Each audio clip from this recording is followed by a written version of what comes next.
มันยังติดเชื้ออยู่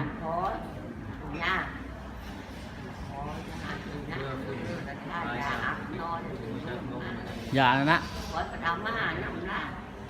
ยานะยารอดดีด้วยเดี๋ยวพ่อเป๊ะ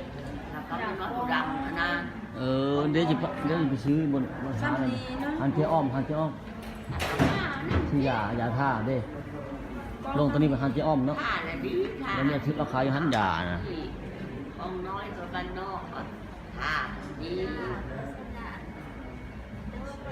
ยาโลดอันนั้นเงินคนนี้เมื่อ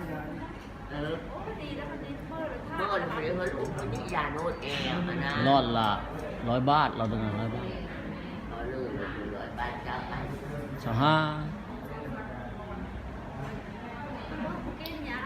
เมื่อจึงพาไปซื้อดอกยาโลด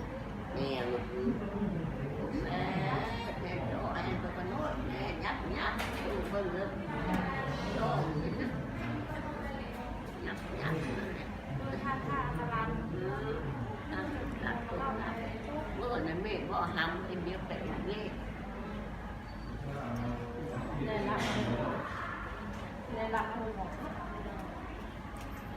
นี่ก็ว่าตัวตายได้แต่เอาหมูเป็นตายอันนี้มั้งแม่ยังแม่ว่าคุณจะไปเป็นไปช่วยเอาหมอมุดจนปักตีตายว่าเลยนะมือจะว่าตัวตาย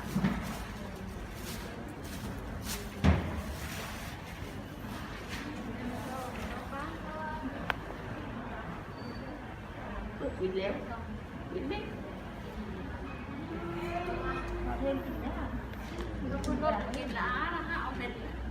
กินแล้วละยากินเถอะเนี่ยละเม็ด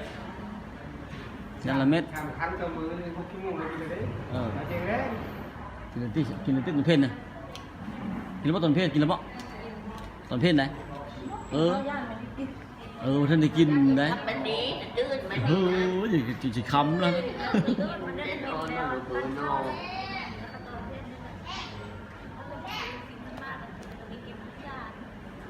เด็กชั้นก็จะไปตั้งมูแล้วทำดีแล้วเราเ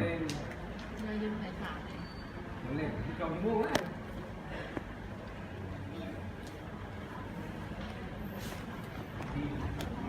ลืมไหม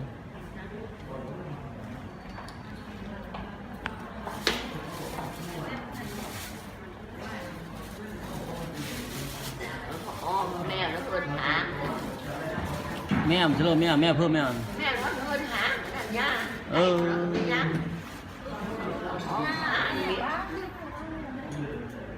แม่มือ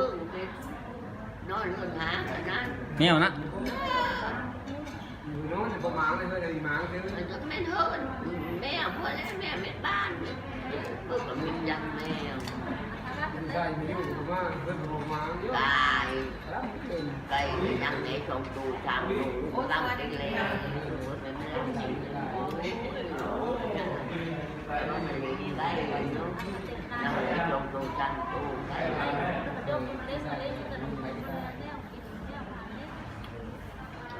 เห็นหางเมียนมันเลยเมียนเพื่อนใกล้กันดิ